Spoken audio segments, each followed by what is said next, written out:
I think we are going live. Evening all, evening all. We've got the thumb downs in 40 minutes before it starts. That's fantastic. Thanks, Dave Hooper. First off the mark from sunny Durham.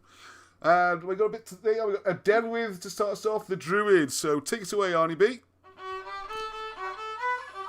Don't worry about the thumbs down. Right, hello everybody. Noswyth Thari, he cut from sunny Norfolk. All proper Welsh there.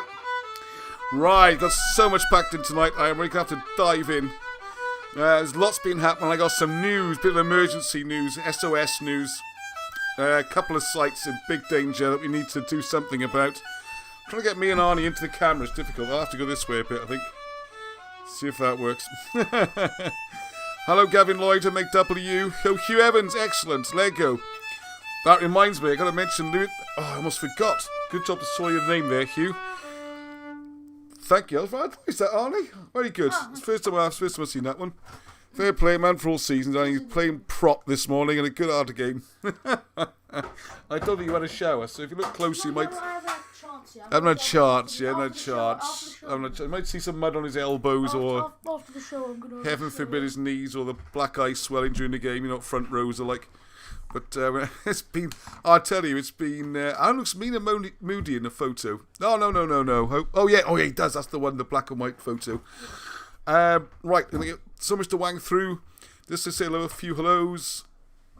Lego, Charles, John, Steve Frankham, loads of people online. Great. Let's get started. Right. I just want to say a quick welcome to the new peoples growing all the time, so thank you for those passing the word.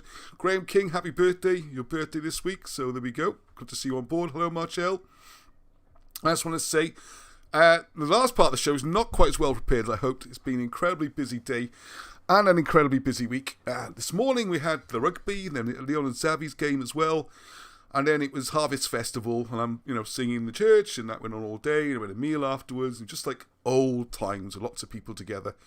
And I was going to upload some of the songs from that, but can't get the technology to work yet. But anyway, if you want to go, do that some other time, perhaps. All right, we've got loads of people online. Right, for the first time on here, I just want to say, light-hearted, there's been a couple of serious things lately. We try and keep it fun. There's nowhere, it's family friendly, swearing, people are nice to each other. And we're trying to try and work out what the history was before it all got changed. Because it's definitely been written, every empire in the world does it. And the British Empire was a shocker, especially in the 18th and 19th century, for just removing the old British history. So we're looking at the old records, the old history, and seeing what we can find, okay? Yeah, I can see a few people saying that they miss Harvest Festival. Yes, it's first time for a couple of years. It was great, actually. It was great having, a good congregation, didn't we? We had a load of people there. People allowed to sing. Well, isn't that wonderful? Don't get political, Ross. Naughty. Right, let's crack on. No politics. No. No politics on here, okay? Just like, I was just a throwaway comment. Not meant to mean anything. But anyway, right, got some lovely pictures of Alan, got an interview with Alan. I haven't quite put the graphics up on here yet. Running late. Because it went overtime, which was nice. It was nice to go overtime. Everyone was enjoying the chat, not in a rush to leave. Right, so I'm going to go straight in today, because what we normally do is have some news items, some things that have happened during the week, and then we'll go and push on to some ancient history. And today, I'm still going to do it. Introduction. It's got some fabulous series of videos coming up this week, which are all done. Just need to edit the last couple of bits and pieces. And that will be going, start tomorrow. And one thing I want to see on the comments asking people is it the first slide up? Yeah, it is the first slide. So talk about that anyway. Bob Morgan did a huge amount of work on the treachery of the Blue Books. If you haven't seen these videos, please do so. They're far more recent than we normally do. Normally, I'm very keen to avoid getting into trouble. We upset enough people on this program as well, just by, the church, the Romans. Recent months, we've upset the Maoris, anyone, North America, whatever. They're all on the list, okay? The Germans, the royal family. God, is there anyone else? I don't know. Done the whole lot, just about. But these are important because, well, just wanted to get the point. Well, first of all, if you watch the videos, you will see a lot of people suffered dreadfully at the beginning of the 19th century, not just in Wales. One of the advantages of Wales, it has a better recorded history. Not for the right reasons usually, quite often for the wrong reasons. Like things are going really badly, so someone writes it down. So you find a lot of the old origin stories, which I want to go into a little bit tonight, how the world started, which is interesting timing because Arnie read Genesis in the church today. Genesis 1, the whole chapter. And that's very closely linked to the Mabinogi, the early British religion. It's not like, I'm not trying to push the Bible on a Sunday here, okay? That's not the idea. We're looking at it from a historical point of view and the similarities between the ancient British narrative and history. I don't like the word myths because it implies it's all just made up and it's nonsense. Their stories tie very closely with Genesis 1. So what connection are we looking at? Is this a case of what's called the lost tribes? As Alan Wilson says, they were never lost. They always knew exactly where they were. Is it a case of those coming to Britain? And then the Old Testament, the first 5 books, particularly the Pentateuch, did that come with them? Or is this a separate Genesis? The book's called Genesis. I got to think of another word, but Genesis means the birth of something, so the start. So it's the perfect word. You know what I mean? Do these occur independently? Which will come first? What you'll find looking at Wilson Blackett is, and this is what I want to get onto this week, and this is where the videos come in, and they're going to be fascinating. So we've done a lot of quite modern stuff lately. I want to go right back to the ancient stuff, and a bit less sensitive, if you like. And what we're looking at then is the ancient Babylonian origin stories. And this all ties in then with Enki and all those kind of stories, okay? TMF. And also, we're seeing on that subject, we've got Steve Willett, who's back on the scene after going off meditating and walking up and down hills and trying to read ancient Babylonian texts. And all the weird stuff he does, mostly way over my head.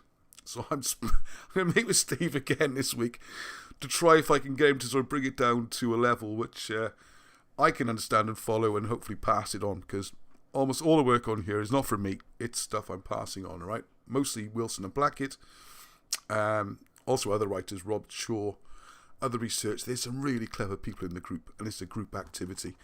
And I'm kind of like as I always say, the chopsy one out front who can tell a story a bit, all right? So, the reason the treachery is important is 175th anniversary tomorrow. So it seemed a good idea to do a run-up.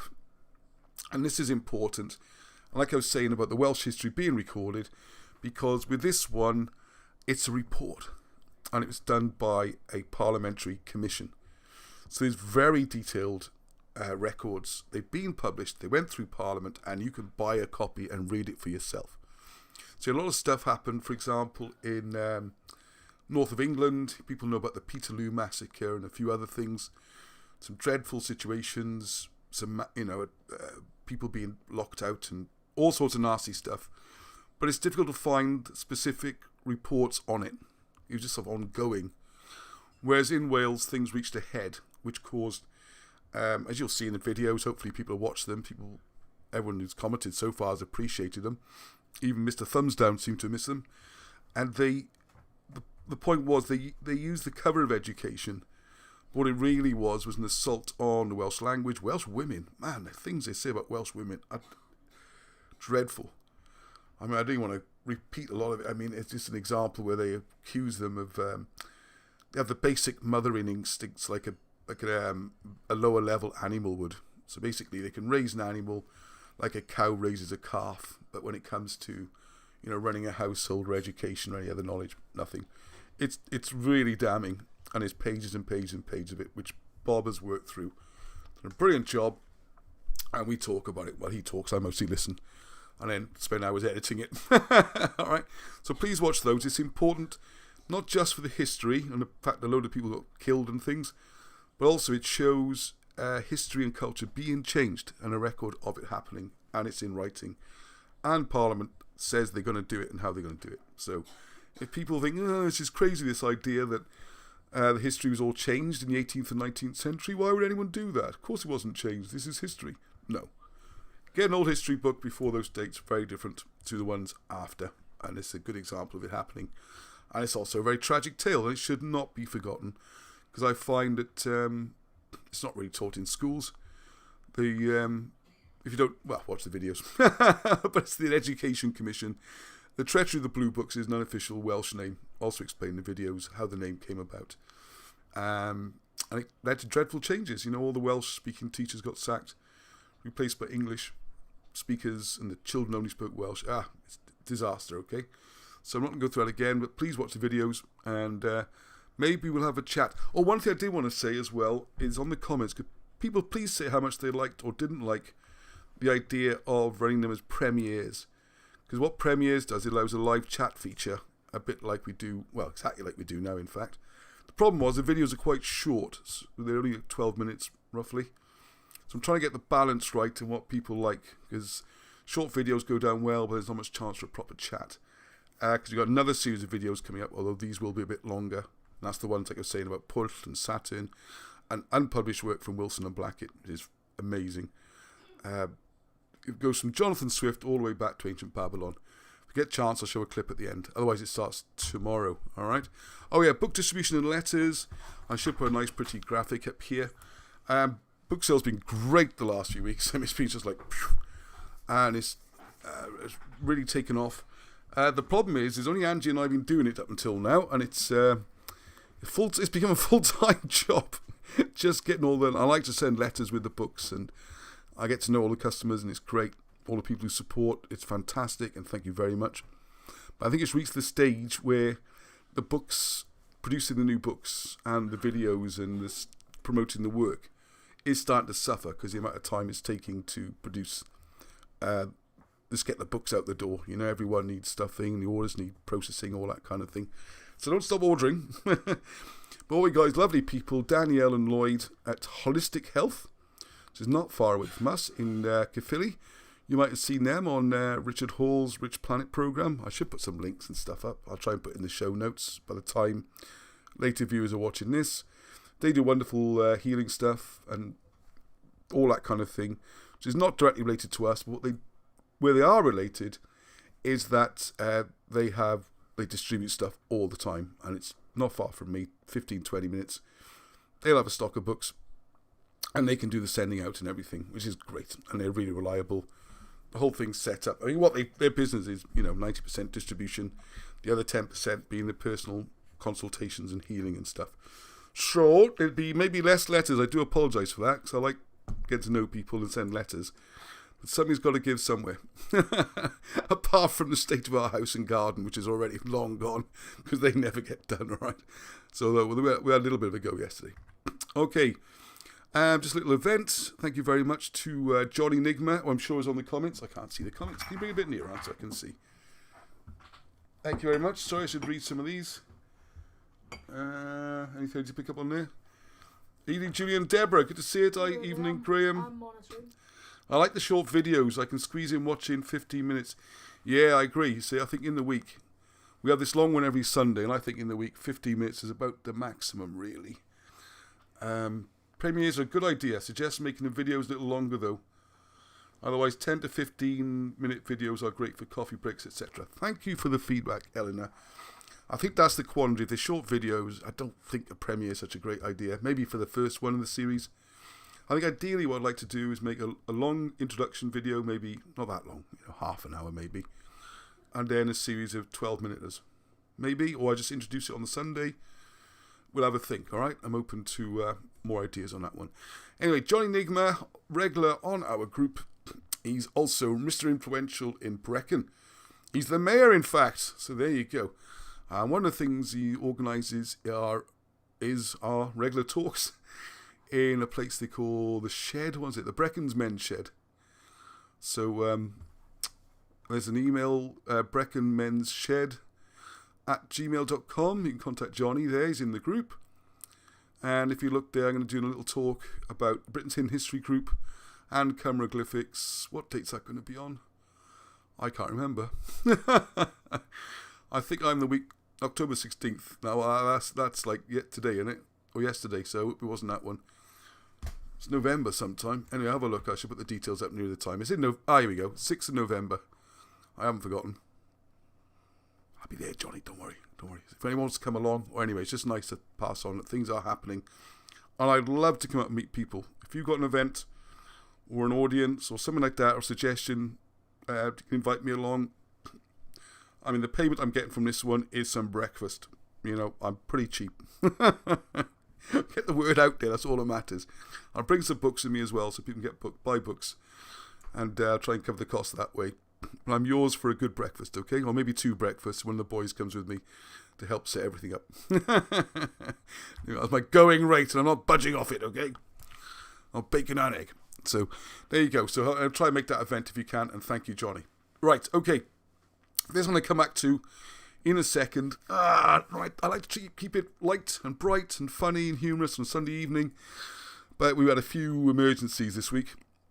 On the historical front, not personal. Everything's fine personal. You can't see that. Hmm? You can't see that. You're supposed to on the screen. You're supposed to on the screen. You couldn't see the last scene either. Come on, producer, wake up. I haven't watched it, but you didn't say anything. Jeez. There we are. That was supposed to be on the screen when I was talking about the treasury of the blue books. Rubbish. You know he's probably watching something else here, and he loves history, I know. He's been a good boy today. I can't give him too much of a hard time. He played his violin in church, and he played rugby, and he did a reading. So he's kind of had enough now, really.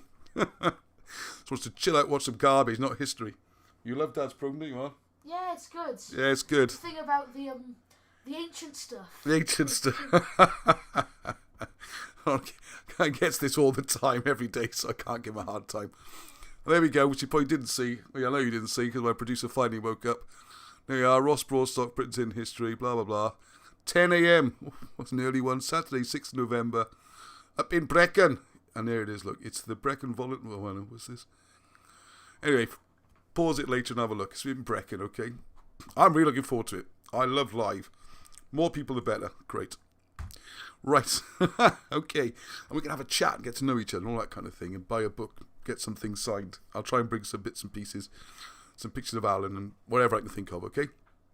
Oh, yeah, I've got some video of Alan tonight as well. Should have said that in the intro. So I know whenever Aaron's on the show, the views got by about 20-30%, which is fine by me, all right? I don't mind people watching just to see Alan. It's cool. It's okay. I'm here to see Alan mostly, so don't worry about it. Right, this is a curious one. Might be considering, hey, it's all double Dutch to me. Well, it's double Dutch to me as well, because it is Dutch. And thank you very much, and I apologise. I think it was Tim... pretty sure it's Tim who put me onto this. Tim or Tom. I haven't had a chance to double check everything this week. I say it's a bit bit of a rush on the graphics. I know I want to say putting the graphics up is what I do last. What we'll do, we've got a few. I'm going to show you a couple of examples in a second.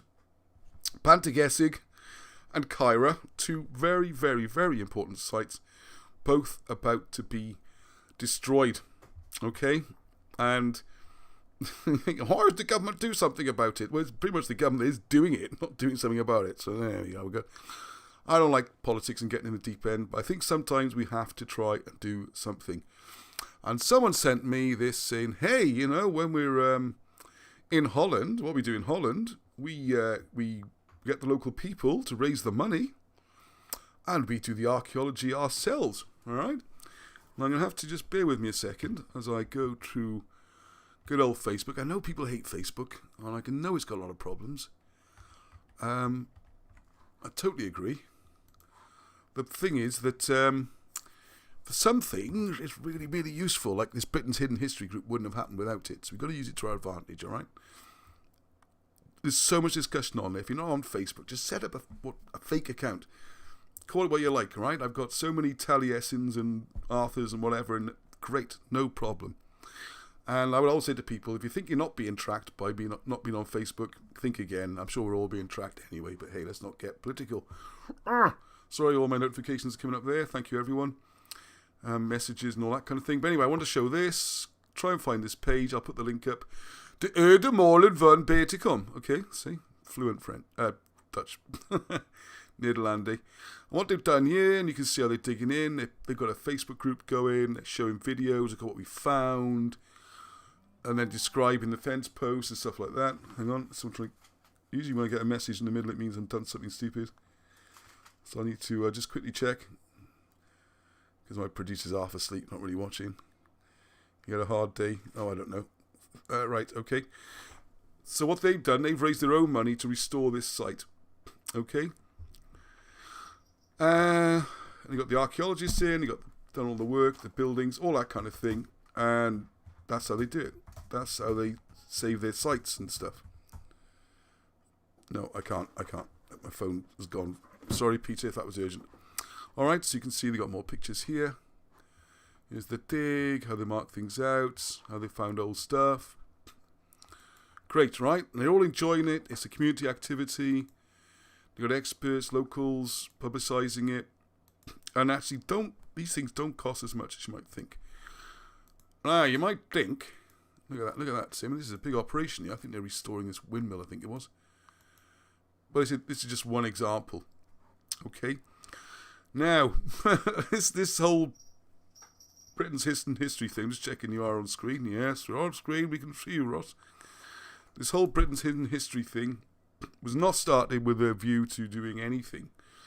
And I want to make very clear, it's not political. There's no pushing for any political movement. But we do have sites that need saving. And I think it's beholden upon us to wade in and do it. Because I reckon, I was so impressed with the collection we had for Alan's present. Well, you know, they do the house up and clean it and all that kind of thing. Last we can have a go at this. And what I discovered is that it's not as impossible as I thought it was in Britain. You know, we've got Cadw and English Heritage and people like that. There are ways of using them to our advantage to get these digs to happen. I met a very clever person last week who's given me some very clever ideas. We're going to meet again and discuss.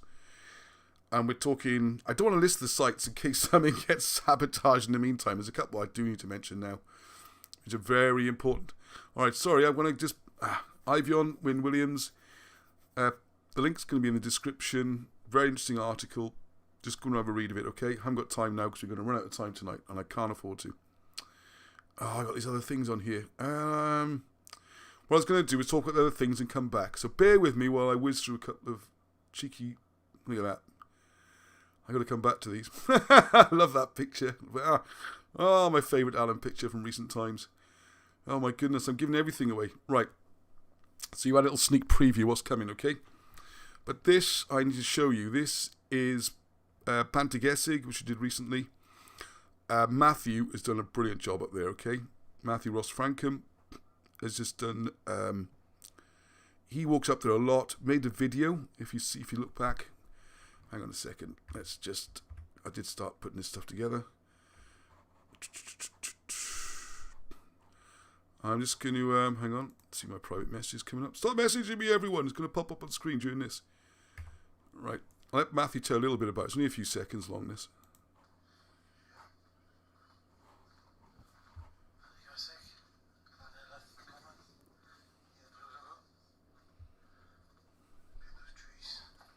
So I just want to point out, this is tarmac and stuff for the new roads coming in. You can see here, sorry Matthew, I'm not sure how well the sounds come out. This new road is being put down. I'll give you the significance of this. See, there's the existing road. As Matthew says, where's that going? Why is that being doubled? What's all this area being tarmac for? Alright. And Matthew's done more stuff on this. I'm going to have to find time. How do I get rid of that now? Go back. This is the Pantagesig video. I'll just show you the introduction. What they want to do now is put some wind turbines here and build 24,000 homes, and they want to do that in this exact area when we've got plenty of landscape around Wales. So I'm not sure why they want. Well, we know why they want to do it, because they want to try and hide something there. We'll walk around and we'll see what's in store for us. Matthew getting bitten by all the midges there. Alright, so that's the video. You can go back and see. There's the name if you want to search. Oh, yeah, I just want to show people this. Alright. Yeah, let me show you. If people say, well, I can't find the videos and all that kind of stuff, and I'm always putting links up. Then are you able to turn up the volume of the videos? No, I can hear you loud enough. Though, sorry, yeah, the videos are coming through a bit quiet, aren't they? I need to look into that. I'll turn it up for the Alan one, alright? So, Britain's Hidden History, Ross, again. Pom, pom, pom. Here we are. That's our live show. It's going on now. And what you do then, if you click on here, there's this little search thing, right? Magnifying glass. You click on there. So in this case, you would type in... Oh, God, I hope this is where I spell it wrong in front of everyone. I spelt it wrong. There's an A in there. Pantagasig. And there it is, you see?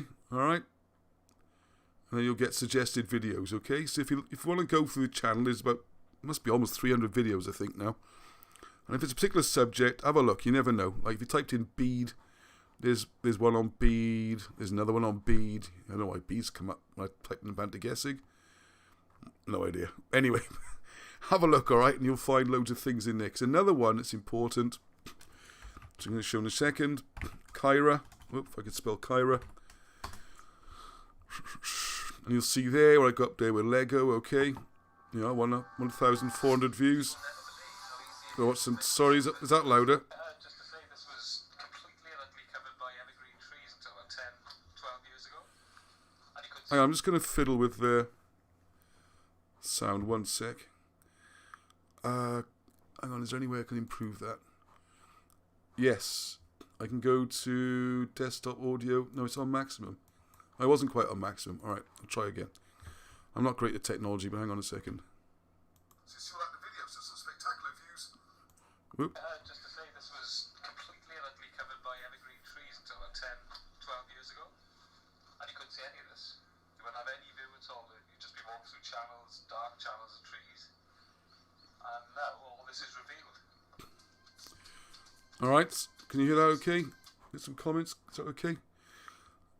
So what I want to do, just explain that, no, it's all going horribly wrong. Alright, so we've got two sites, a similar thing happening, okay? One is more sinister than the other in many ways. We have talked about this before. I'm going to give a very, very brief summary and then try and put together a video with Matthew during the week. This area has got some really important historical sites. We've got new information to add. Robert Langdon, who's got interviews with he's a brilliant historian, especially about the ancient stuff. He's looked at the LiDAR and the scans, and you can see ancient settlements on this area. It's very important. Part of it's common land, so not supposed to be used. And then what happened, 10 years ago, roughly, don't quote me on that, they wanted to reopen an ancient quarry, and they're like, no, it's not worth it, it's ruining the area, blah, blah, blah.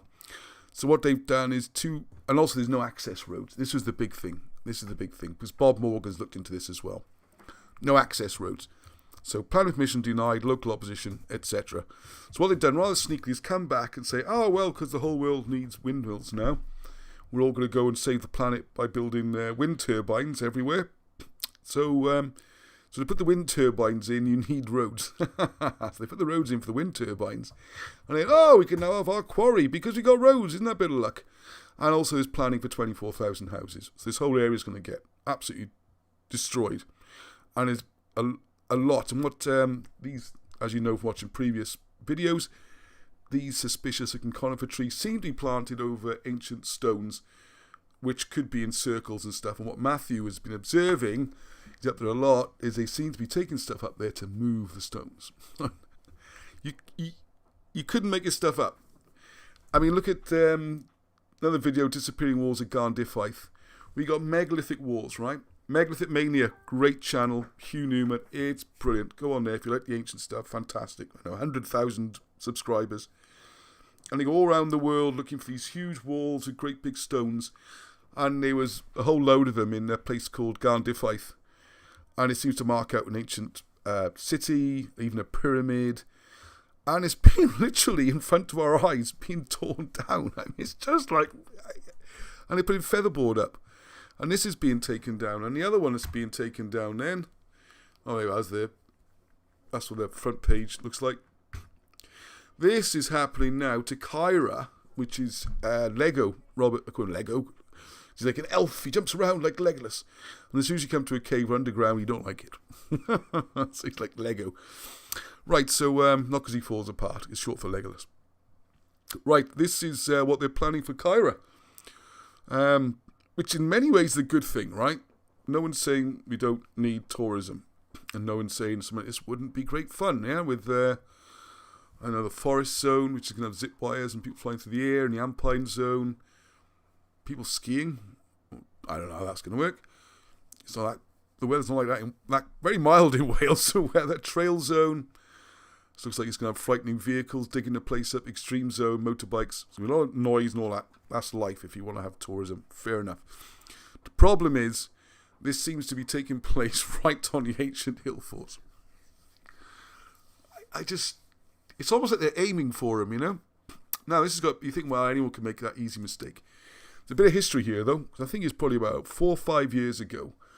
They started planning something like this. And fair play, Lego, this is before we got going, Britain's Hidden History. He sent them a letter saying, an email to Peter Soames, who's involved with Centre Parks, and I don't know anything about the guy. Anyway, sent him an email saying, hey, do you realise this place has got ancient mounds, it's got a hill fort, it's got a British causeway, which could be like 5,000 years old, it's got all these brilliant sites where you're putting your holiday thing. And he's replied saying, oh, that's a great idea, we can incorporate it, make it part of it, which would be great, I think. I don't think we can pretend that nothing can be built on. If we can, there's another hill opposite, which doesn't seem to have any history, but there you go. So, we're going to try and plot out on there, and unfortunately it seems the council have already passed something, so we might have to do a little bit of complaining about this, or maybe we need to do some archaeology, which gets back to the Dutch thing. So sorry, this is supposed to be a history channel, it sounds like a campaigning channel, and I do apologise. It was never my intention to talk about things like this, and I don't want to be doing it, but when it's happening in front of your eyes, I think I'd be pretty negligent if I didn't. So, alright, not going to go too long into it. Please get involved with this, though. For Banty Gesig and Kyra, my plan is to produce leaflets, to at least, and then with volunteer help, at least the locals will be told what's going on and what history they're losing. And then it's going to be up to them to do something, not me, alright? Like I say, I'm just a sort of middleman. Okay, so there's something else to look for. And the whole history around there is so important, you know. Possibly the first British settlement ever is this area. We're talking really ancient, important sites. You can watch the videos, okay? Alright. Oh, wow. I whizzed through everything. What happened to the Alan Wilson video? Hang on a second. Oh, man. I know, it's the one thing guaranteed to wind people up is when I go through the whole presentation and forgot to put Alan on. I'd be upset as well. Okay, I appreciate it. Where is it? Where is it? I just did the... I've just saved it and everything. I only just put together... Oh, I know it is. Sorry about the slight delay, folks. So it's not the usual slick thing. It's never slick, is it? This is my joke, alright, for people who are watching for the first time. So don't tell them, okay? It's always a chaos. You think, oh, it's usually so professional normally. Right, for some reason I just saved this and I don't know where it's gone. Hang on a second. Oh, come on, Ross. Panic not. Where's the video? It's on the video editing software still. Ah, here it is. Phew, it's still there, on there. You can play or save. Oh, I've got to give a little bit of background here. First of all, someone in the group, Darren, who's an absolute genius on plotting the mounds and all that. I was a bit slow bringing the information out. It's been a couple of years now. Come on. Crack on. I'm dying to get that information out. I'll give you a little clue, without giving too much away. Not only are the mounds marking out constellations, you can also find there's lots of little mounds that are missed that show the stars within the constellations. How cool is that? So we will be coming back to that, won't we, Darren? But anyway, he wrote a beautiful letter to Alan, which I read, and I'm kicking myself because I did not have the camera on, and Alan was quite emotional, incredibly thankful, grateful. You'll see when the video starts. Still got a tear in his eye, okay? So I read it again with the video on. So you don't get quite the same reaction because we've already had that. Shoot me as a thinking video maker. And there's Richard, who came to help me do some of the cleaning up in Newcastle. He was great. He's been in this longer than I have. He's been doing the Wilson and Blackett work for 20 years. He knows all the stuff. He's the one who managed to get me onto S4C. Loads of stuff. So total respect and props to Richard. And for him, it was great. Got to meet Alan at last, his hero. And we were up there cleaning. So you might hear some noise in the background. There's a mop. I can see a mop. And there's still some junk behind him. And I'll show more clips from the visit when I was up there. Of course, almost a month ago already. And you hear sometimes you hear clanging, clinging, which is usually me cleaning something. So my tactic is, right, I'll just sit in the kitchen and I'll be cleaning and tidying and I'll just leave the camera on you. So it's not like a film or staged. Alright, so I'm going to read the letter again now, okay? Because it's absolutely moving and I'm sure everyone will enjoy it. A little short bit of the chat we had afterwards. Right, so I get the letter again. Fantastic letter from Darren here. Let's get myself a drink. Darren Taylor, he says here. I know it's like different to that. No, Darren Taylor's win. That's a wonderful letter. Right, Darren and Baron. Dear darling gentlemen, I hope you're doing well in these strange times. When Ross mentioned he was going to Germany to pay you a visit, I decided to write and express my gratitude and let you know how important your work has been. To both myself and countless others I have had the pleasure of meeting over the years. I suppose I should begin by explaining how I first came to read your But we work can barely hear the video. and how a Oh, sorry, is it too quiet? I don't know what I can do. hardback books started a journey into local history It's that still has quite since quiet, spanned the yeah. distance between religion, There's philosophy, the computer and that mythology volume and over astronomy, and began a quest for knowledge that shows no sign of ever slowing down. Sorry, folks, I will just pause a minute. People say can't hear it. Oh, hang on. I should jangle then. Is that me? Am I gone frozen? Right, just don't panic a second. I don't know why it's quiet. I've got all the settings exactly as I normally do. We normally copy videos. Great face from Alan. That's me. Think. Why is it so quiet? I don't know. Everything's on full. I can't understand why it's not louder. Yeah, everything's full. I don't see. I don't understand it. Oh, the camera is just frozen. Yeah, I know the camera's frozen, yeah. I'm aware of that. Oh, great. Right, okay, hang on, let's put that back in. Oh, people can see the magic behind the screen now, look. Hang on. I'm sorry, I can't seem to get it louder. I don't know what I can do about it. I know. See, it's very loud here, isn't it?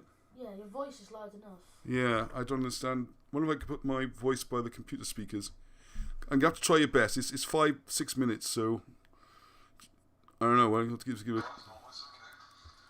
because also, you can make it... Because also, yeah, for headphone users, you can make it louder, but you'll get blasted when you do that. Alright, I promise not to blast anyone, okay? Yeah, it's extremely That's a quiet. wonderful That's letter. a shame. Right, Darren and Baron. Dear darling gentlemen, I hope you're doing well in these strange times. I know. When Ross mentioned he was going to Germany to pay you a visit, What's that in the I bottom right decided to corner? express my gratitude and let you know how important your work has been. No. The blue line, To yeah. both myself and countless others I have had the pleasure of meeting over the years. I suppose I should begin by explaining how I first came to read your work and how a fateful encounter with the big three black hardback books Oh, hang on. started a journey into local history that has since spanned the distance between religion, philosophy, mythology and astronomy, and began a quest for knowledge that shows no sign Is that louder? No. Sorry, I'm in the wrong software. Oh my goodness, everything is not... Sorry, I've just been so busy today. This one should be better. I promise not to talk loud, okay? I won't blast you. Right, so I get the letter again. Ah. Fantastic letter from Darren here. Darren Taylor, he says here. It's a bit louder. It's still quite quiet, but it's a lot louder now. It's a wonderful letter. I Right, think Darren and Baron. the audio we're hearing might be coming through. I hope you're doing well in these Might strange be coming times. through the microphone. When Ross mentioned he was going to Germany to pay you a visit, Yeah, it might be coming through the microphone rather than direct through, which is not good. and let you know how important your work has been. To both myself and countless others I have had the pleasure of meeting over the years. I suppose I should begin by explaining how I first came to read your work and how a fateful encounter with the big three black hardback books started a journey into local history that has since spanned the distance between religion, philosophy, mythology and astronomy, and began a quest for knowledge that shows no sign of ever slowing down. As a kid born and bred in South Wales at Geffrey Gear, I had always heard amazing tales of local history, the battle prowess of the early Brits, and the wisdom of its many saints. I'd spent hours walking the hills searching for an elusive, unknown something, imagining great knights and kings astride powerful horses just from the horizon, and dreaming of uncovering an artifact or two. As a teenager, my interest in local history admittedly waned somewhat. In a booze-fueled quest to discover the opposite sex and destroy vital and sadly missed brain cells. Yeah, we all had a go at that, I mean. It was at this point my parents selflessly decided to separate and remarry, just so my siblings and I could fit in with the other lads at school. And this is where things got interesting. Over a beer one night, my mother's new husband had mentioned a few books he had at home I might be interested in, that had been gifted to him by his uncle Mike, who had converted a church in the Leckwith area of Cardiff. To say those books were an eye-opener seems a great injustice, and I devoured everything I could find in relation to Arthur, the Silures, the early church, Welsh myths and local lore. I spent years trawling the pages of the Mabinogi, translating the wild, sounding, tongue-twisting names of valiant knights and glorious maidens, reading ordnance survey maps and climbing local hilltops. Years later, after a car crash, I was left wheelchair-bound for a year and a half, during which time your books were the source of inspiration and hope in otherwise dark days. I researched day and night and begged the ear of anyone and everyone who would listen about how the history of the mighty Brits had been hijacked. My enthusiasm was often met with hostility, and often with wide-eyed awe, igniting curiosity in friends and family who would inevitably start to collect their own books and old maps of interest. Oh, it's What I would most like to express on the back of the is mask. heartfelt thanks You know, like that for black the costume. unparalleled efforts you have made on behalf of man's innate curiosity, that inner desire to know. Were it not for your amazing works, huge amounts of history and heritage unrivaled would have disappeared into obscurity, buried under the propaganda types of history in place of authentic record. Any truth seeker, after knowledge of his roots, is forever indebted to you, and every soul I know that understands what you did truly loves you for it. With the Britain's Hidden History group and the YouTube channel growing by the day, it's clear that the truth locomotive is gaining momentum. People en masse are waking up and seeing through the veil, and I believe we have you to thank for it. So diolch brodyr, on behalf of myself and 1,000 others, Edward Darren. That says it, yeah? Yeah, well put, I reckon that. I'll continue the show and talk loudly. I'm going to burst your eardrums. I couldn't put that better myself, Darren. It's a fabulous letter. And the first time Alan heard it, he almost cried, you know. He was so grateful. And you'll a little bit more chat now, okay? Great letter. Yeah. 1,000 people would second that letter. I also named my colleague as well. Oh yeah, yes, yeah. Both of you, yeah. Yeah, both. Yeah, all of Byron. Yeah. Because when I Alright, I'm sorry, it's obviously not working. I can't understand what the problem is this week. It's never been a problem before. I'll have to do the chat again next time. Sorry about that. That messes things up because I've got more videos to show. I don't quite know how it's going to work. So I do apologise. Like I say, normally I rehearse all these things beforehand. No time to rehearse the RC. Never do your rehearsing in public was the thing my father always taught me when I was a young lad. And in his honour there. So, the next bit's videos. What am I going to do? Right, one thing I'm going to mention, I do apologise for that. It is very well said. It's a heartwarming letter. He's just saying, you know, how it's just fueled a whole movement for people to be encouraged to look at Alan's work. Not just his work, sorry, the whole of history. Brought history to life and to look at this hidden history that's become such a big part of our lives, okay?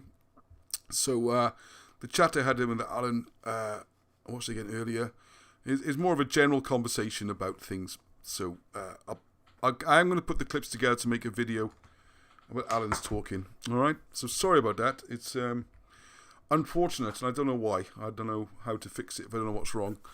I'll try muting the microphone as someone suggested. It might fiddle when there's loads of people watching live wanting to see what's happening. All right. So one thing I'm going to talk about quickly.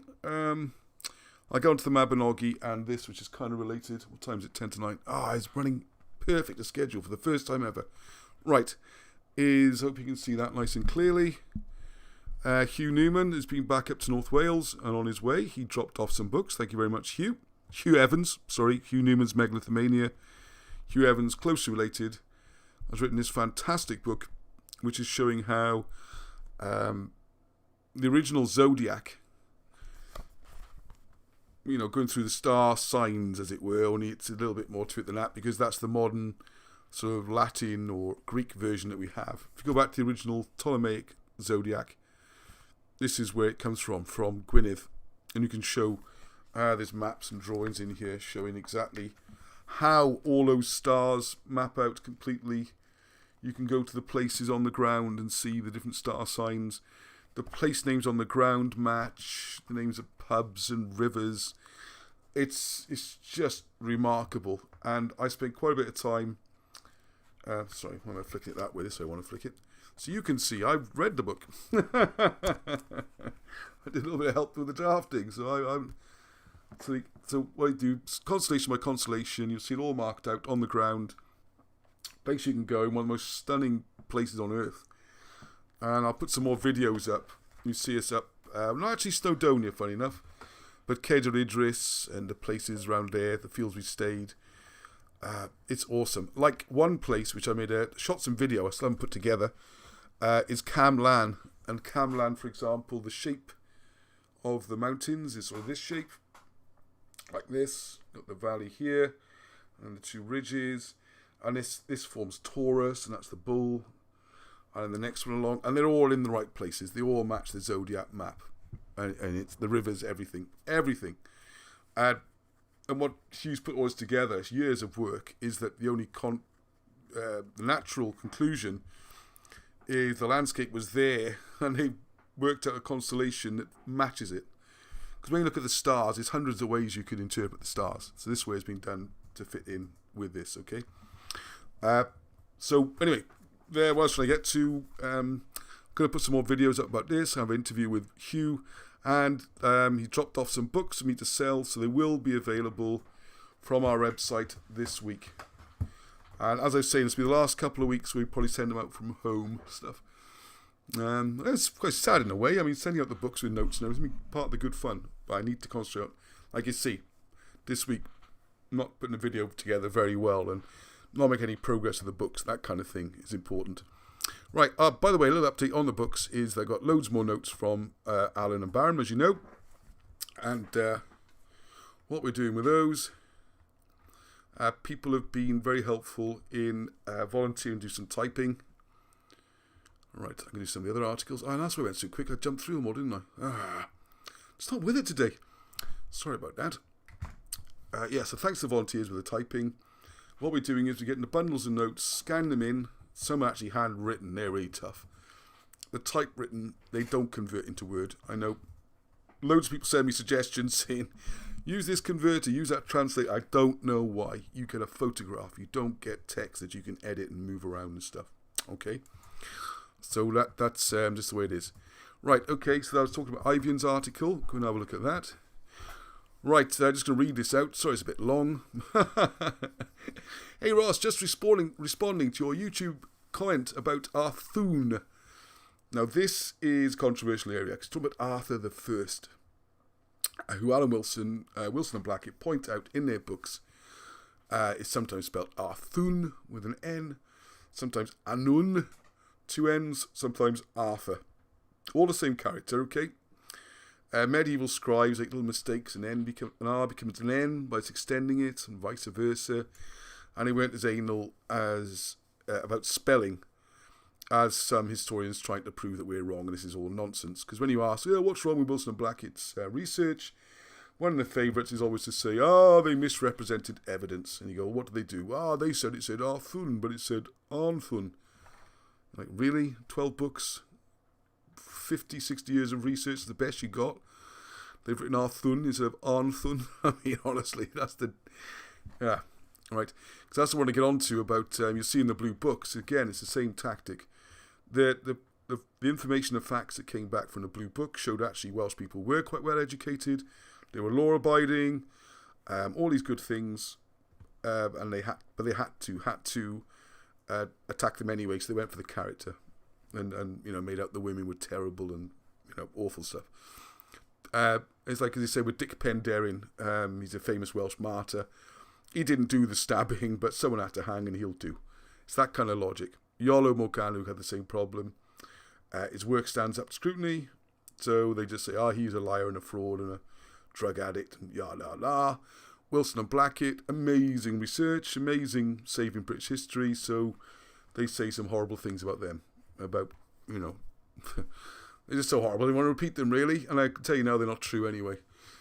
So, there we go. Right, anyway, another thing is, this is deep water and difficult, even if, because people will take these things out of context, I'm not saying any of these silly accusations are true, quite the opposite, but even if, it still doesn't change the history.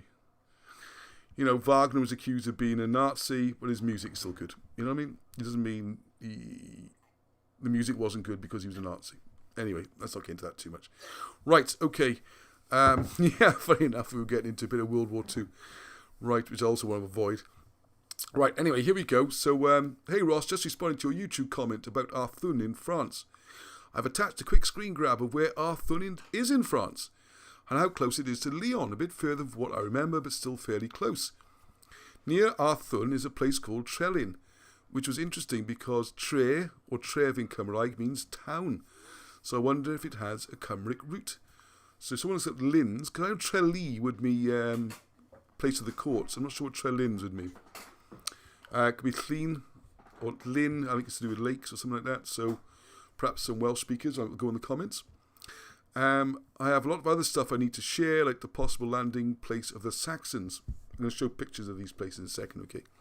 When they were sieging Mynydd Baden, there's a place called Gwal Saeson, which I don't think we mentioned in our Where's Mynydd Baden, near Neath Port Talbot Avon area, which means the Saxon lair, possibly an encampment, where they brought men and supplies in, as it's right on the inlet. I've attached a pic of that as well. I have an amazing app on my phone that allows you to see all maps that are being published in an area. So I'm going to share that. I need to catch up with this person. It's kind of email I like getting, alright? The map I'm showing you with Gwal Saeson is a copy of a 14th century map. Now, I didn't know there were maps that old of South Wales.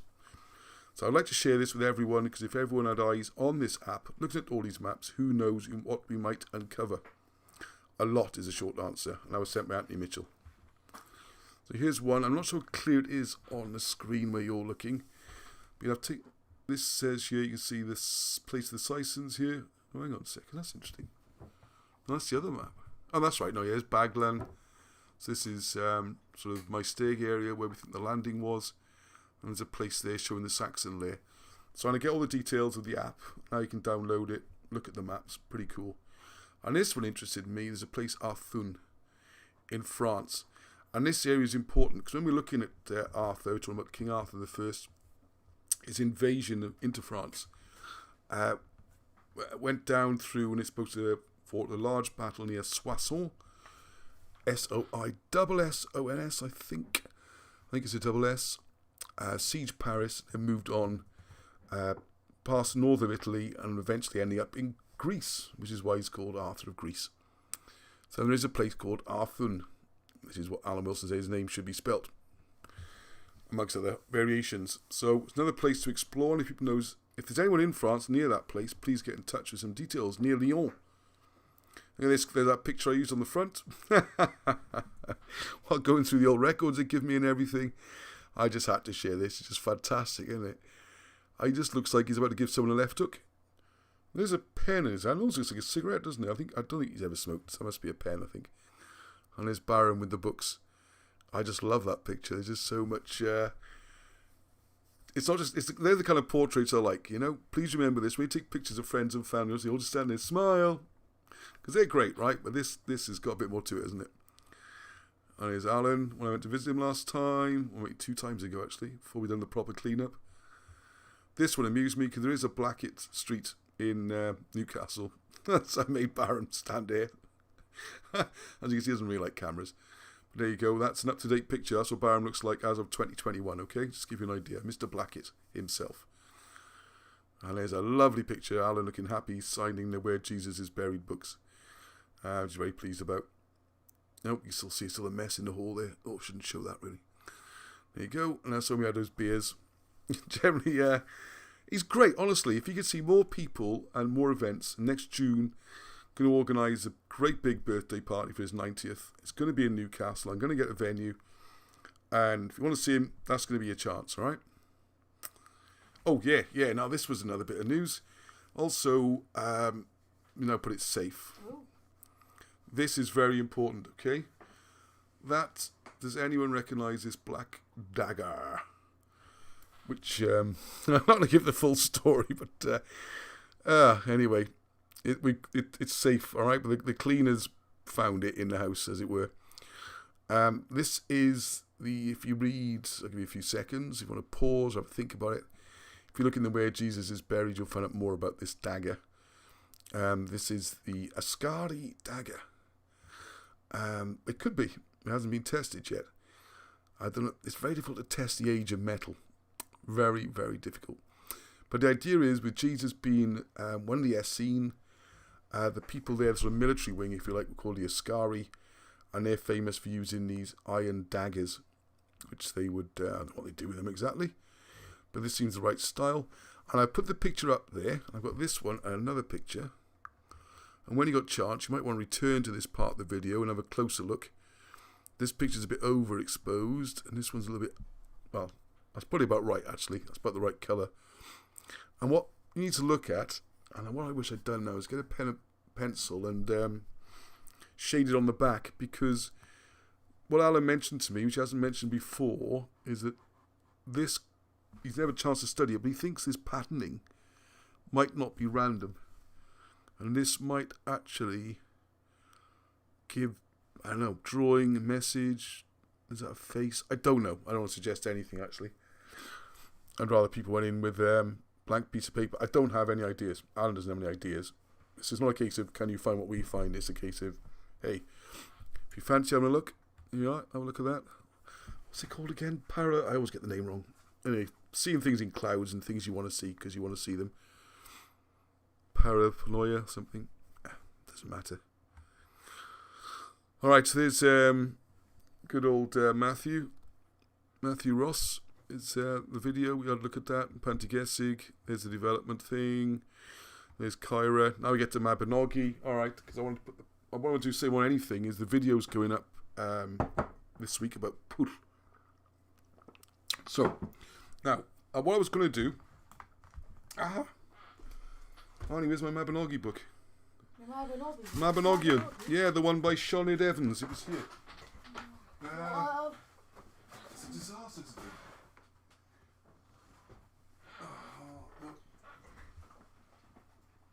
The Sinead Evans Mabinogion. I was reading it. Right, okay. I'll have to do this. I will. You have to take my word for these things. But anyway, going through the Mabinogion, Sinead Evans is the latest translation of the Mabinogion I could find. Okay, so I have to sit back and chat a bit. Right. A lot of people like it when I just go off the cuff. So it's going to be off the cuff now. Right, now, the story with the Mabinogion, which Wilson and Blackett discovered, and is shown in this book, Discovery of the Ark of the Covenant, which, unfortunately, we don't sell. And I have to point out, the people who are selling this and taking all the money, called Trafford Publishing, have ripped off Wilson and Blackett and continue to produce this book in Canada. I think they've moved to. They were in Britain. That's Trafford. I assume they live in Manchester. What? Yeah, they are ripping them off. They're collecting the money. They don't give anything to Wilson and Blackett. Wilson and Blackett try to cancel the contract. They send them letters and everything. Nothing you can do about it. Well, it's hard to even find them. The phone number. I've had people help me in Canada to try and track them down. You look on the website, everything's a few years old. Nothing. It's just like one of these shells. So there you go. All right. But the book they're selling, in fairness, the only thing I would say is it is actually well produced. Okay. It's good quality paper and it's all that kind of stuff. It's not excessively expensive. It does get the work out there. If anyone has got ideas how they could help to stop it, great. Rather just send me suggestions what I can do. I get plenty of those. If it's something you can do to help stop them, or or better than stop them, because they just pay the royalties to Wilson and Blackett. I don't want a penny, right? Zip. If they can give them the money they promised to pay Wilson and Blackett when they first entered arrangement, that would be cool as well, because this sells quite well. So what I'm going to do instead, I can't see the point of republishing this, because it's already available. It needs updating. There are some things in here aren't quite right, but it's pretty good. Now what this book is about, I just want to get on to, obviously the discovery of the Ark of the Covenant and the patch in Two in a Glow and all that kind of stuff, or Two in a Glog. But the first part of the book, so we're going to, there's a lot in this book, as in all Wilson and Blackett's books. There's 3 or 4 things in each book. So the first part, if you read it, covers a lot about ancient Chaldean religion and beliefs. I've gone through that before in previous videos. And it shows then how that can also be seen in British history and British beliefs, which is more evidence that there'd been a migration between the two countries. The other thing, which the video is about this week I'm going to look into, is looking about who was the sun god, how this gave the inspiration, is a nice way of putting it, for the original Christianity. So for example, you got Shamash as the sun god, and then we got Bel Merodach, or Bel Merodach, is the giant Jupiter, and then we got El Bel, or Enlil, which is the planet Saturn. Now, the magical thing is, when you get the Mabinogi on, you'll find all those characters reappear and the stories reappear. And the Welsh creation myths, or prehistory history, are all in the Mabinogi. Now, what Wilson and Blackett have done, if you've read this book, they go through the story and they show, it's going to be too small for you to see, but they'll explain how these constellations work, how you can follow them in Wales particularly, but in Britain anyway, and how the stories can be read. So the first story in the Mabinogi is the story of Pwyll. It's the first branch, because you've got the 4 branches of the Mabinogi. There's additional notes, but they're the 4 main branches. And the great thing is, if you look at the story of Pwyll, what we're actually talking about here is the planets. And the intruder that's coming in, this Merodach, that is the lord of the great vastness, the great outer space, the great black depths of nothingness. And the unpublished work I've got takes this to the next level. So what we're going to be doing is taking the basic information from this book, hopefully making it as easy as possible to comprehend, because it's quite heavy work reading it in this book, if anyone's tried. It's quite difficult anyway, but we're going to try and make it a bit easier, spread out a bit, and then so instead of a third of the book being about how to read the Mabinogi, we'll do a whole book about that. And then the other stuff that's in the book, they're worse than me, for diverting into other subjects. That won't be in there, because there's going to be a series of specialised books, and this will be one of the subjects, reading the Mabinogi. Another one will be the ancient Chaldean myths and histories, now it transfers to Britain. So what you find in the Mabinogi, and this is where the videos are coming this week, is reflected all the way up to Jonathan Swift, who was writing in the 17th century. And the curious thing is... Also, are we supposed to be seeing this slide? No, nothing to see. Oh, it's okay. Thank you for mentioning. Yeah, sorry, nothing to see, unfortunately. Didn't get done in time. It'll be in the videos next couple of days. I'll try and dig the video up to show I think give people a little bit of video to see is only fair. So I'll show the beginning of the one, which is already being processed. Because there's a series, and that'll be part of the series. Oh yeah, I'll see if I can find them. But you can't hear the videos anyway on here. This is the problem. So this is why I'm a bit knackered. So I'm going to have to just talk it through. I think that's better, actually, because you won't be able to hear it. Oh, actually, mind you could listen, couldn't you? That's the point. And I'll carry on talking, and then you can see... God, where is it? Ollie, help! Swift. I call it Swift. Hang on, BHH videos. Swift to Mars. Yes, here we go. I feel like people deserve to see something. Part 1. See if this is loud now. Jonathan Swift and the planet Mars. Is this loud? In his discussion on planets, we find that Dr. Velikovsky includes a statement concerning the satellites of Mars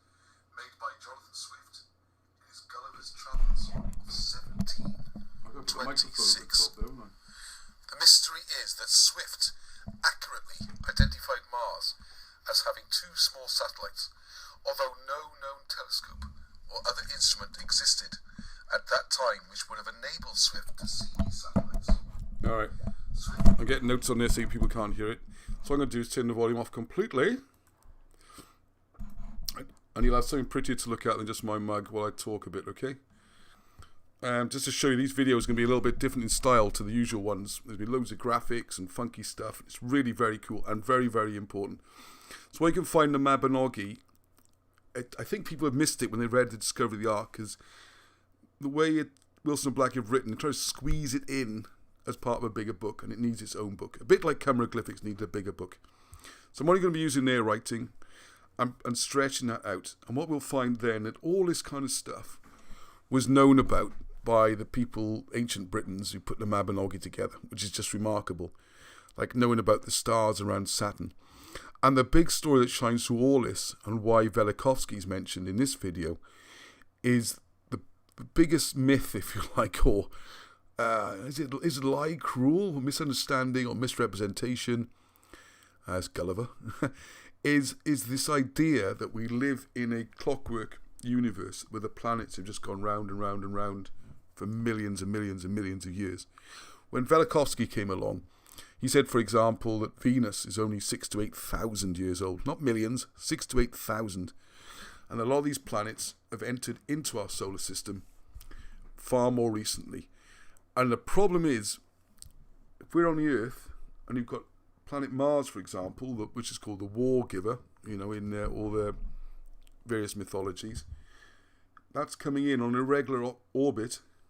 It comes very near to the Earth. It's going to cause tidal waves, earthquakes, disasters, move away again. And this was continuing. I'll come to the big point in a minute of this you'll see in these videos. Also with Venus, and this is Velikovsky argued then, this is what happened at the Battle of Troy. This is what Iliad refers to when he describes the Battle of Troy. When he talks about Venus and Mars being gods and being present at the battle, he's actually referring to the planets, and they still have those names to this day. Mars comes close, causing all sorts of disruption. Venus also comes close, and then there's people out there, I know a lot of people watching this group, talking about the electromagnetic universe, where everything is energy. That's too big for this little interlude on here, but it's a fascinating part. It's something I've studied quite a lot. So what you'll have then, as they get nearer, there could even be some sort of discharge, almost like a comet's tail, between the two. And this would give the image then of Venus, or stabbing Mars, if you like, and them getting taken away. So this is the starting point with Velikovsky. And one of the things he did, he said Venus is going to be very, very hot. And at the time, all the mainstream astronomers were saying, no, it's going to be a freezing ice ball. It's millions and millions of years old. Any energy that it would have had would have expired. It'll just be a dead lump of ice or rock.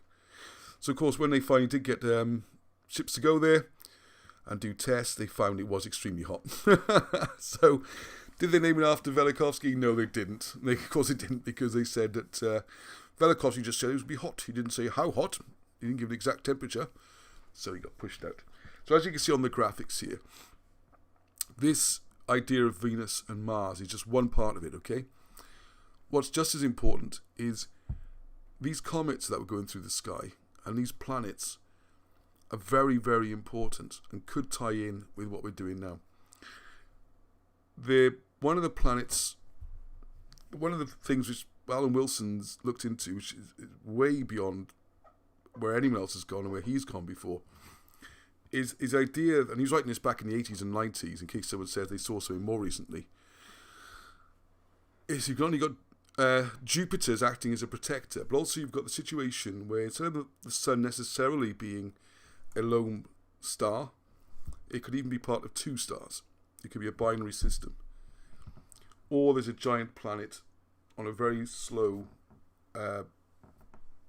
orbit of the sun, which is going to come in and cause enormous damage. Now, the key point here is you've got the connections. You need to see the whole video. I am just going to run this little graphic because it'll give you a real good teaser about it. So this is our solar system in a very basic conceptual way. The danger is that every so often this vast planet will be coming into our system, causing enormous problems. And what are they calling it at the moment? There's mine's just gone blank a minute. It's not a name I normally use. There's a lot of talk in the media, the alternative media, and that kind of thing about it begins with Nibiru coming into our system to cause trouble. Now the curious thing is, this ties in with Wilson and Blackett's research, and they say if you look at the path, the repeats of this entering our solar system, if you go through the dates, it's popping out from behind my head, I can see on the other screen. The number of years seems to be roughly 666. So if you work out when the last couple were, when's it due again, it's a bit overdue now. I think the maths is slightly different, actually. I think it's slightly extending. But, Alan Wilson's usually right. But I think we've got another 100 years before we start panicking about this. But people are talking about Nibiru, and their calculations are coming nearer. So the big question is then, what is the effect of this coming into our solar system? Is it a good thing? Is it a bad thing? It seems like to be a good thing, you would think. Not necessarily, okay?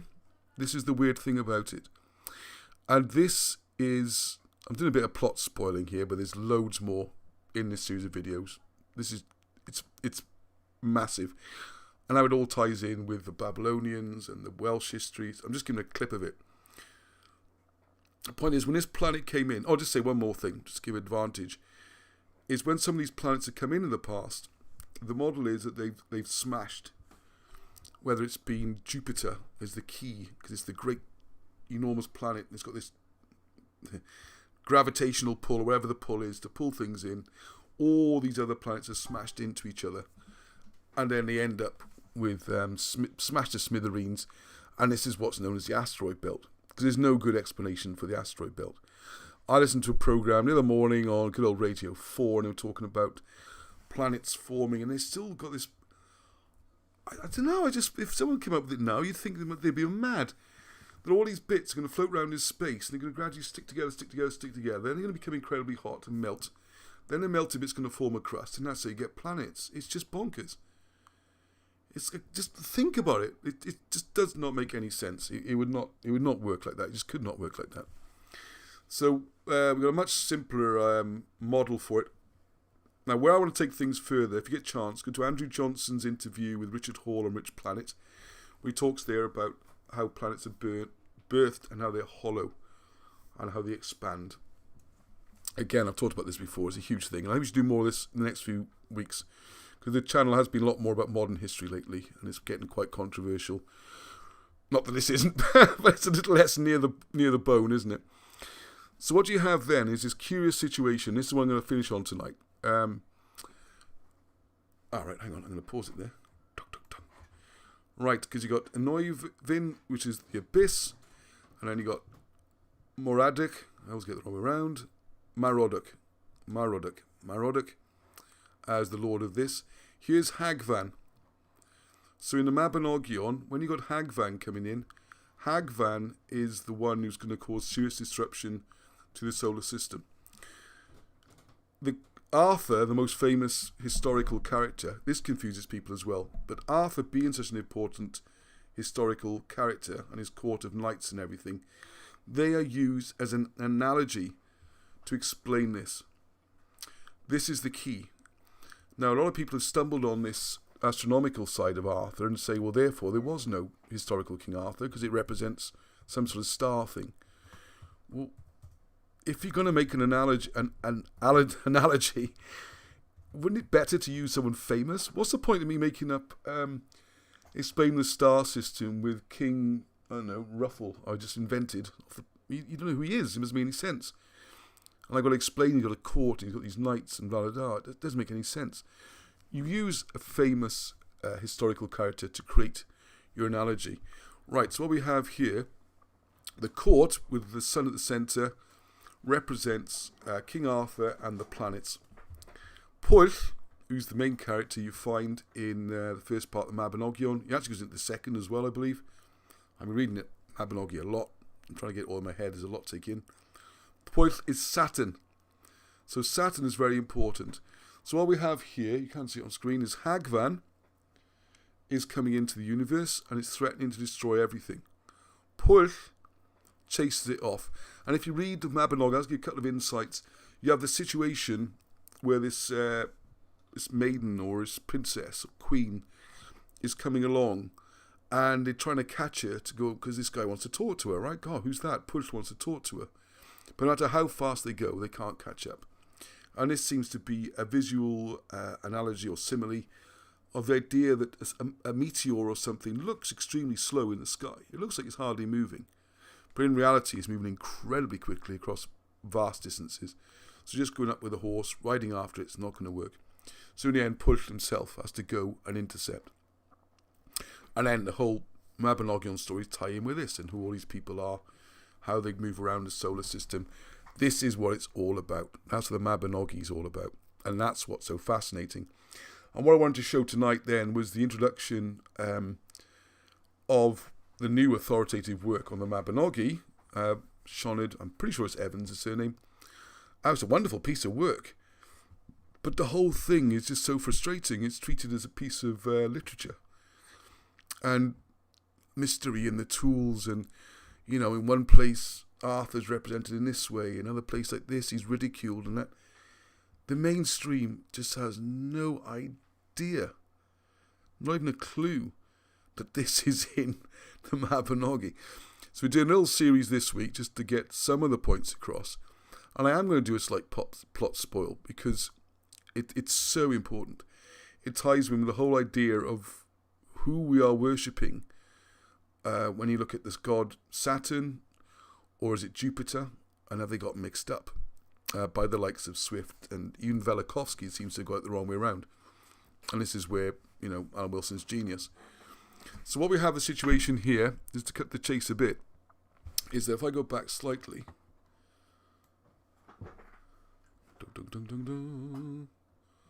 yeah, here.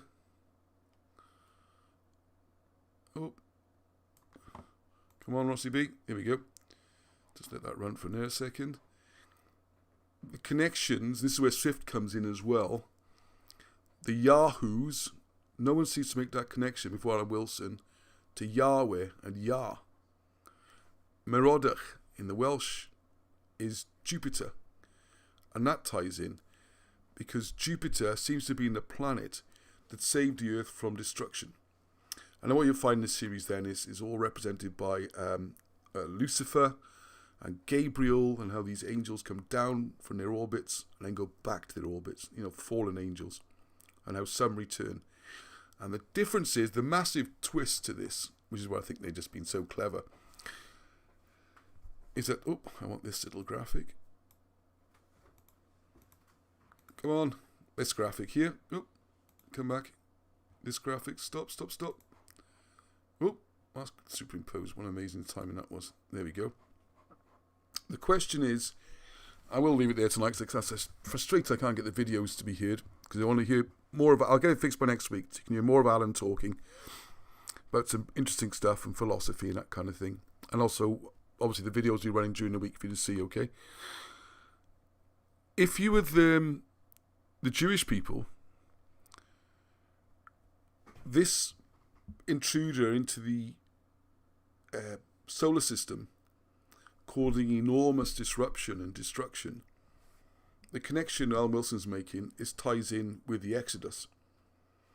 And what you're looking at then is this intruder created the 10 catastrophes, you know, the plagues and all this kind of stuff that led to the Jews being able to leave Egypt.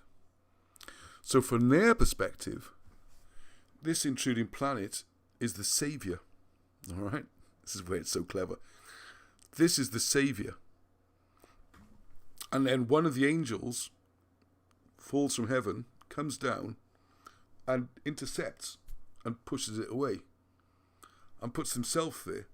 So what they see then is it's actually the interceptor is the bad guy. Let's do it in very simple terms. It's a bit more explained than this. The good guy was coming to save the Jews. bad guy comes down from his orbit, so he's a fallen angel, and kicks him out. So for everyone else on the planet, this guy who's coming in to destroy the planet is the bad guy, because he's causing floods and earthquakes and plagues and death and all sorts of terrible things. But from the other side of it, that's the very force that caused the release of the Israelites. That's what caused them to escape from Egypt, if you go in, following the Old Testament route and everything. So for them, this is the hero. This is the good guy. This is the God. This is the fallen angel who tried to defy God and getting away. I don't know if this is coming across in this kind of chopped up version, but this is the major difference, which is why you look at Velikovsky, instead of Saturn, we should be looking at Jupiter, and a lot of the gods in the Roman and Greek pantheons are the wrong way around. It's been misunderstood. So please watch that during the week. I want to talk more about it. I'm sorry it's been all over the place. The videos didn't work, which really knackered things. Excuse my language, on a Sunday evening. So the other thing I want to go into then is to look on... Uh-oh, I didn't get cut off, did I? No, just email. So, right, I'm going to call things to a head there, but what I want to do is look out for those. First one will go live tomorrow. And as you can see, they've got some pretty cool graphics and stuff, much better than I usually do. One of the reasons it's taken so long to do. So look, I can see some of the comments. Right, let's read some of the comments there. So what's we got here? How far back are we going to go? People love this kind of stuff, and so many people know more than I do. So Tiglath-Pileser, yes. Tiglath-Pileser is in there, quite right. Oh, it's Marchel, who deported the Hebrews from Assyria in the 8th century, was called Push. Okay. All right, imagine that. We've got astrotheology. Thank you, Steve Frankham. Good to see you. We're living life through parallel realms. Most people just don't realise it. I think you're right, Suzanne. Right, Merodach is Jupiter Marduk, who split Tiamat apart. Thank you, Marcel. Yes, you're all over this. I think you'll enjoy it. Right, okay, so what I want to say, what also knocked things off as well is, just to recap quickly, I think we do have to do something if we're going to try and save these sites. And yeah, thank you, Graham. Yeah, and I do more or less. Sorry, the whole program was going to be about the ancient stuff and the push, and I promise you we'll talk about that next week, okay? And the solar system, how it ties in with the Mabinogi on. Also, there'll be hopefully 5 videos going up before next Sunday, which bring us more to the same hymn sheet so we can talk about it. Thank you, John. It feels a bit of a disaster tonight, but he says excellent show, thank you. I feel like everything went wrong and I wasn't properly prepared, so I'll try not to let that happen again, okay? One of the reasons getting those excellent, lovely people, Danielle and Lloyd, to do the book dispatching make a huge difference, and get that done. So I want to talk more about this, but just to recap, we do need to put comments, send me messages. Do you think it's any of our business? Yeah, I think most people's favourite topic. Here we go. Oh yeah, sorry, I'll just do one more. Yeah, Saturn is the lame son of the sun in Vedic myth. That's from Ella. Yeah, and you've also got the lame person in the Mabinogi as well. How weird is that? All right. Yeah, so do you think we should get involved in trying to save these sites? Or are we just studying it as history?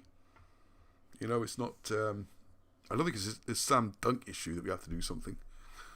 I don't think we're not an obligation. I mean, it's an interest, a good thing for us to do.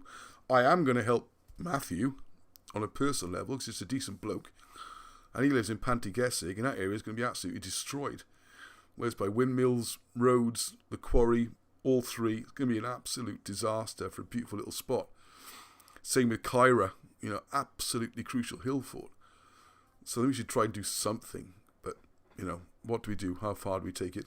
And please watch this spot as well to look at the idea of us paying for our own archaeology.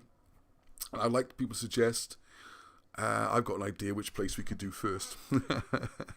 So what I'd like people to suggest is sitting on a mountain. I could be there quite a while, Gary. So sitting like 10 years before anyone notices. Marcel Abrahams. I meant to mention Marcel's video because she put a new video up yesterday which I haven't seen yet. So please remember to go and have a look at that one, okay? I'm trying my best tonight. Yeah, sorry, it all went a bit wrong, but there we go.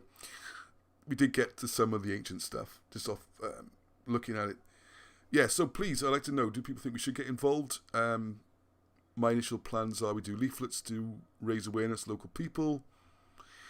I think we could pay for our own archaeology. Oh, that was the other question. Do we have any people in the group who do have an archaeology qualification? Because if we're going to approach people like English Heritage and CADU, we will need to say that, we do have someone professional doing it. We can't just get a spade out kind of thing. All right, okay, so please do an interview with Professor McCanny about Velikovsky and Comets and Planets. Right, Kevin, he's like, okay, I can do more about Velikovsky myself as well if you like. I mean, like all the books, one of my favourite subjects. If I could dig anywhere, it would be Camlan. Camlan's a possibility. What I would bear in mind, if people think about for the archaeology dig, is somewhere I would suggest fairly small, or at least somewhere we can do a small dig, and it won't cost too much. And if anyone there has commissioned work before, has any idea how much it costs to hire an archaeologist, or if you are an archaeologist, I know Richard Davis did some great stuff over Cwmbran, where they did archaeology themselves. That worked great. Johnny's saying even the remnants of Brecon Castle are being systematically destroyed and abandoned. What's going on? I just don't understand it. I really don't. I've watched Indiana Jones Unqualified. Well, I watched all three, actually. So I watched the whole trilogy. Oh, I see. You watched the whole trilogy. No, that does make you qualified, Mr. President. You're right. I thought you just meant you watched the one of them. Kat is a civil engineering graduate. She'll kill me for saying she's up there in Scotland, though. Well, anyone, if you could do that, that would be great. Right, Arnie B. Oh, I had some closing music as well, which I thought people would quite like. Well, you might not like it. I'd have enjoyed playing it, which is me singing in Welsh this afternoon. Some of the songs from church in Welsh with a congregation joining in, which was wonderful. I have to mention this. It was wonderful. Baby, I'm trying to have a serious conversation here. I've got a whip and a hat. Does that count? Well, I'm sure it counts as something. Yes, I think that gets you all four. Yeah, I think that definitely gets you qualified as an archaeologist. I got a nice hat as well. I don't have a whip though, so I'm not qualified, unfortunately. But today, yeah, because it's been blinking bonkers, right? Because you've heard me sing, okay? I can sing okay now and again. I'm in good form today. But it's, I'm not putting a concert on. I'm there as leading the singing, not having a bunch of people wearing masks staring back at me, no one saying a word. Very strange experience it's been. But they are now allowed to sing again. Hooray. And it was lovely to hear. Must have had about 100 people, I reckon, today. It must be pretty close. 70, 80 anyway. Yeah, about 80, something like that. All singing along and giving a bit of this. Great. So I'll play a bit of that. We'll have a whip round, Andrew Wheeler. Yay! Well done, Andrew. Right, do you want to get your fiddle out, buddy, and play us out? Something I can sing, perhaps? I'm in a singing kind of mood. I've been singing all day. Started rugby this morning. I won't play anything. Oh, that's cruel, isn't it? I'll show that clip of you running with a rugby ball in a minute, if you're not careful. Watch Arnie barging his way through. Mr. Nice Guy. Can we have Arnie? All right. If you want Arnie, come on, Arnie. What are you going to... want me to play then? Come on, let's have some suggestions then. Come on, folks. It's a funny old Sunday evening today. Yeah, come on, what are we going to have? Come on, suggestions. There's this massive lag in there. I've got to wait. No, it's got to be something I can sing along to on. Both John Lame is Gam, or Cam in Welsh, Cam in English. I'll be just going to talk about this for all night, actually. Everyone wants to hear more about the planets and stuff and the ancient stuff. I'll do more of that. More like 80s songs. Trouble is, does Arnie know any Knights in White Satin?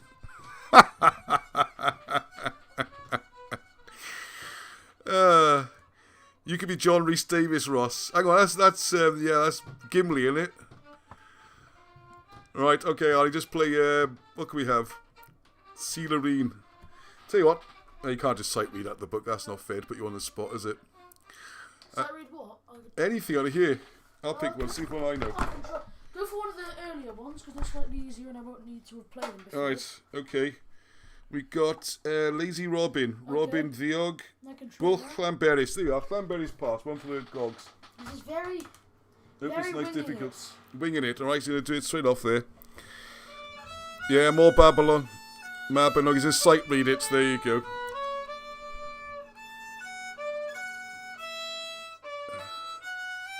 No, what we should do on. No, I'm going to sing one. I'm going to sing Dumagariad. Can you remember the tune for Dumagariad? Yeah, the one played together. You haven't got the music or anything for it. You give me out. Right, I'm going to swig of water. Oh, you drank all the water. What said you got it for me? Alright, so you can just carry on the comments, carry on the conversation. I'm going to try Dumagariad. I haven't got the adrenaline and everything of a packed house as I had earlier. We'll have a go though, okay? So please feel free to say goodbye, carry on. I'll give you an intro. Yes, please. Or do you want it lower? That's right.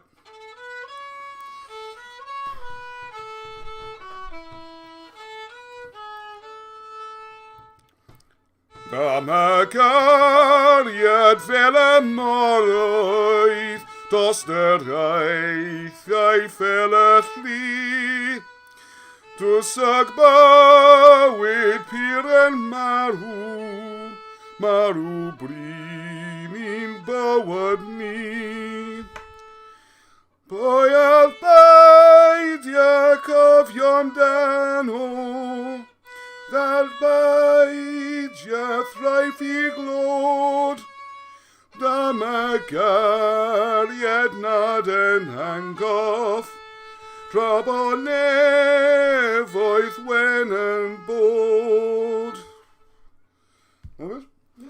Ar galfariad yr hamadgoen, orffen hon, mae dymyn mawr. Doreth hodd y gyrau nefoedd, oedd yn gyfyn hyd yn hawr. Gras y cariad megis dilw, yn am dywall lamad nid. Ac fydd wynd pwyr y heddwch, yn cysanu I hogfyd. I just realised. Yeah, well done, Arnie. You don't sing as well after talking for an hour and a half. But we got to the end, alright? So there we go, there we go.